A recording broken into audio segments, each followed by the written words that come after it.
In this video, I'm going to talk about Game of Thrones and how we would segment the Seven Kingdoms. I'm Stevie from Hurree, the platform that makes targeting users easier through automated segmentation.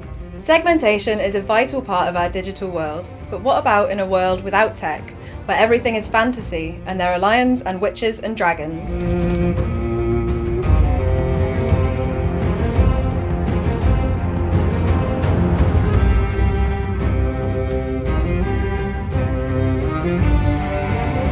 Well, much like modern society, in Westeros, each kingdom and house has its own unique traits and characteristics, and it's these unique traits and characteristics that make them so fascinating.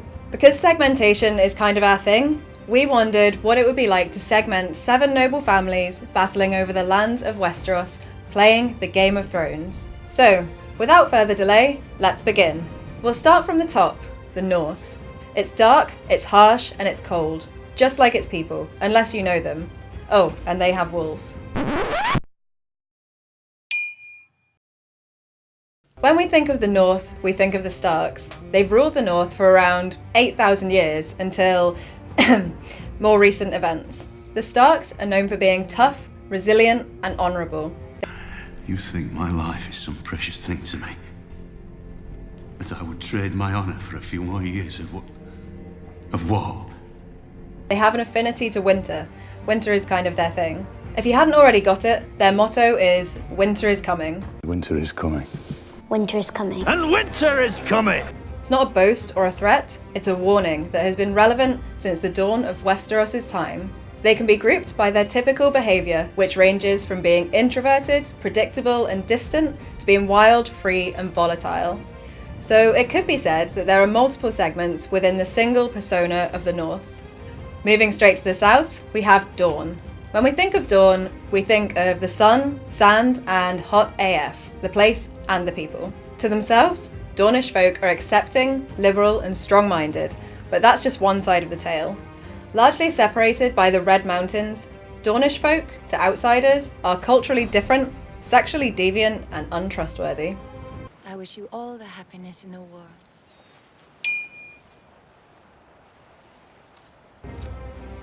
The top dogs are the Martells. They're ruthless and known for their sweet moves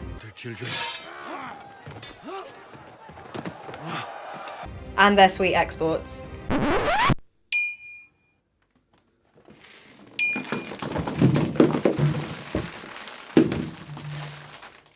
To segment the Martells, we would focus on geography, as they are the southernmost part of Westeros and, as a result, their customs and traditions are quite different from the rest of the kingdoms. And, psychographically, having never been conquered by the Targaryens, they have a more isolated and detached role in the politics of Westeros. Heading west is, you guessed it, the Westerlands. The Westerlands, home of Castle Rock and the Lannisters. Super rich, really big army, hear them roar. They drink and they know things. And they always pay their debts. A Lannister always Don't pays... say it. Don't f***ing say it. Sounds pretty good, right? Wrong. The Lannisters are possibly the most hated family in the Seven Kingdoms. We all remember Tywin, the stag-gutting, whore-mongering, dwarf-hating SOB. You are an ill-made, spiteful little creature. And the whole Jaime-Cersei thing? On second thoughts, you don't need to see that. Nevertheless, the Lannisters remained one of the most powerful families in Westeros, and are never too far from the Iron Throne, much to the dismay of the other houses. In fact, there's almost nothing that these guys won't do to hold on to power, using gold to pay people off. When that doesn't work, they always have wildfire to fall back on. And they'll even side with religious fanatics, but that can end with, well, shame. Shame. The most dominant segmentation characteristic for the Lannisters is their wealth. With their large armoured armies and rich red robes, the Lannisters are certainly the most affluent demographic in the Seven Kingdoms. Bearing east is the Vale, holding House Arryn of the Eyrie. The Vale is seen to be beautiful and quaint. Its capital, the Eyrie, shielded from Westeros by the Mountains of the Moon, is considered to be impenetrable by any forces. The Vale is pretty friendly with the North. We all remember that little tiff between Jon and Ramsay? Well, we can thank the Knights of the Vale for keeping the King in the North alive and kicking for that magical moment. The Vale is ruled by House Arryn, whose motto is, as high as honour. From this, the Eyrie all sounds pretty cool, pretty normal, pretty much great. And then we meet this creepy little sweet robin. I'm hungry. Hush, my darling. Oh, and there's also Littlefinger and Lisa Arryn and the Moondor. Your sister.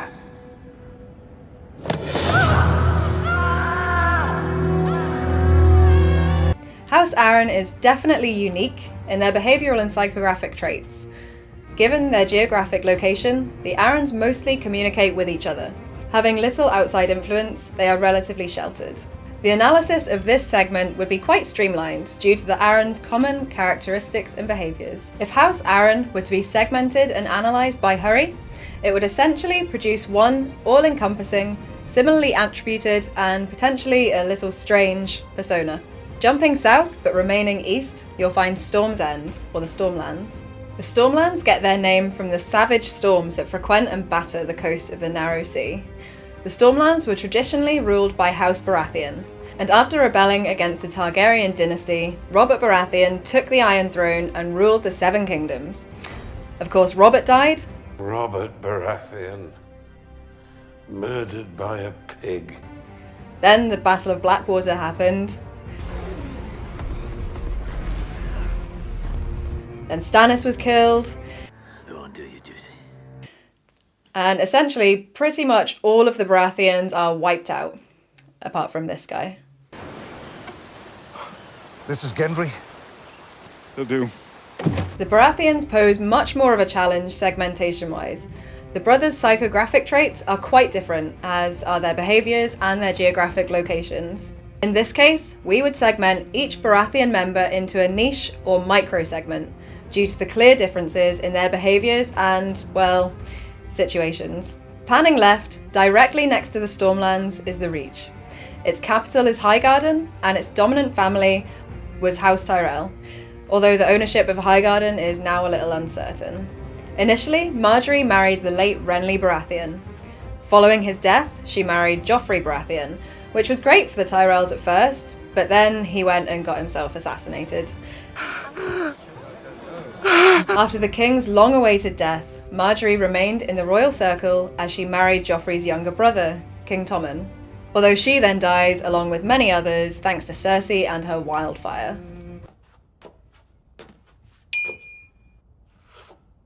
House Tyrell then seemed to almost fizzle out after Olenna Tyrell's untimely death. In terms of segmentation, the Tyrells' behaviour sits them somewhere in between the personas of the Starks and the Lannisters. The first analysis shows their honourable, rivalry-free demeanour, but when we look a little further, we can see that they are just as devious and power-hungry as the Lannisters. Tell Cersei. I wanted to know it was me. Finally, we jump away from the mainland onto Pike, one of the Iron Islands. The Iron Islands are a body of bleak, rocky islands grouped alongside the western coast of Westeros and are ruled by House Greyjoy, whose motto is, "We do not sow." But the motto we associate with the Greyjoys and the islands is, "What is dead may never die." What is dead may never die!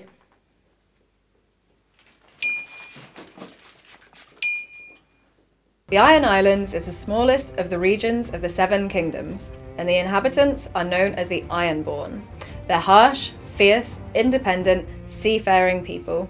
The Ironborn don't like to be too far from the waters and can be unwilling to spend too much time in the mainland. And it's their geographic location that is one of the main characteristics that segments the Ironborn and the Greyjoys from the other great houses of Westeros. Of course, there will always be outliers in your segmentation efforts. Take Theon Greyjoy, for example. He swore loyalty to Robb Stark and the North after being taken hostage as a boy. My sword is yours. He then betrays Robb and takes Winterfell. I am the Lord of Winterfell, as Bran just informed you. After he's captured by House Bolton, before finally redeeming himself just in time for his timely death. You're a good man.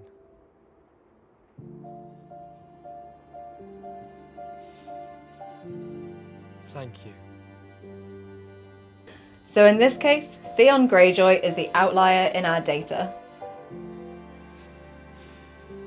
So there you have it, the segmentation of the 7 kingdoms.